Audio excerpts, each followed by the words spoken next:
binibilisan ata nila. Yan na, Burst Lord ata ang call around with the Glorious backway. Pero yan na nga!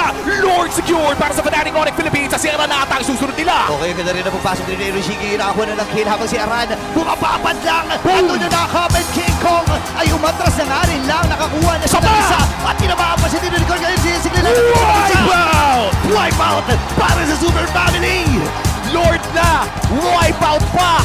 Fnatic Onyx Philippines, sinimulan na ang party! Ito si Kendra. Oo, tsaka isa rin sa mga naging rason doon mamaya na magsamahan dahil si Weedy mali na papasukan pamilya. Isa pa! Nakalimutan nyo, Super Family ang hinaharap nyo ngayon. May diversion play dun sa hangin.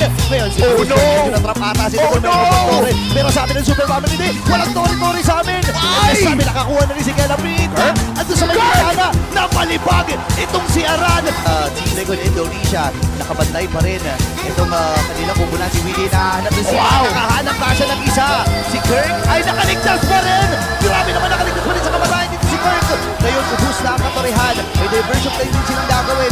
Bukata sa may gilid. Sabi ko na nga! Wow! Inuna na si Ezekiel. Habang ang Guardian, nandito na ang pagsugod ng Fnatic Onyx Philippines. Pero nagkataon lang, wala sila mga minions dito at kailangan nilang kumapit. 20 segundos para dito kay Aran. Si Fabian pero binifree ni Kendra! Ayaw na! Ayaw ng Simon! Ayaw na si Kendra dito, ladies and gentlemen. Game number 1. Ibigay nyo na sa Pilipinas.